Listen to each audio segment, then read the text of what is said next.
Assalamualaikum kepada penonton YouTube. Okey, bersama Arok. Okey, hari ni Arok nak bagi satu apa tu penipuan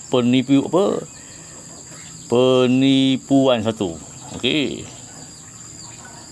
Company gas ni, syarikat gas ni dia mencuri gas kita ni. Ditambahkan besi flat di sini. Okey. Kalau sekarang ni gas berapa setong? Satu tong berapa? Kita boleh minta kurang kot. Sebab kenapa pula ada besi di sini? Kenapa ada besi di sini kan? Ni besi ni. Besi ni ini dia nak dia nak tambahkan gas ni kurang lah. Gas ni kurang disebabkan besi ni jadi berat lah. Okey. Ini satu Malaysia kena tipu ni.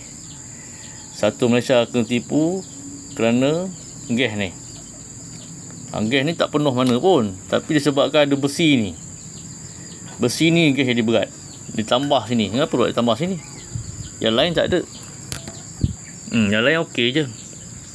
Okey, yang lain okey tak ada kan. Tapi di sini di sini ada besi tu. Kenapa ni? Ini yang mengatakan kita kena tipu ni.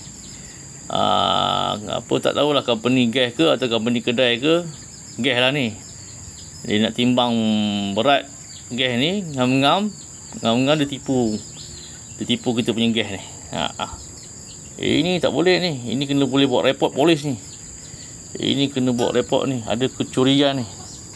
Ini tak jujur sebagai peniaga gas ni, tak jujur ni. Ini kena buat report polis ni macam ni. Naya macam ni kan. Satu Malaysia kena tipu ni. Satu Malaysia ni kena tipu ni. Muka saya je ni kan. Satu Malaysia kena tipu.